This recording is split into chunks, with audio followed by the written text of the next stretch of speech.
Vježbe za šake. Podlaktice i šake su na podlozi. Podlaktice su savijene, a šake sa ispruženim prstima. Savijati ih u stranu prema zamišljenoj srednjoj liniji.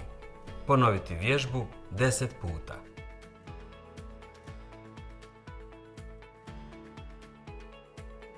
Tehnički, vježba se izvodi kao i prethodna, samo sa suprotnim smjerom savijanja, dakle prema vanjskoj liniji.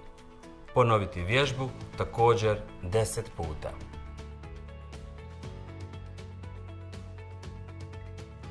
Raditi opoziciju i repoziciju prstiju, to jest primicati i odmicati palac jagodicama ostalih prstiju.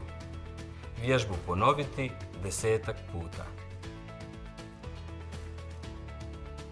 Šaka je na podlozi sa skupljenim prstima. Raditi širenje prstiju po podlozi. Uraditi vježbu bez ili sa opterećenjem. Ponoviti vježbu 10 puta. Podlaktica i prsti su ispruženi na podlozi dlanom prema gore. Raditi savijanje prstiju prvo do pola, a zatim u potpunosti. Ponoviti vježbu 10 puta. Šaka je sa ispruženim prstima na podlozi. Povlačiti prste po podlozi i formirati takozvanu kupolu. Zatim prste relaksirati, opustiti i opružiti. Ponoviti vježbu 10 puta. Iz početnog položaja savijati šaku sa ispruženim prstima prema dole pa prema gore. Zadržati i opustiti. Ponoviti vježbu 7 do 10 puta.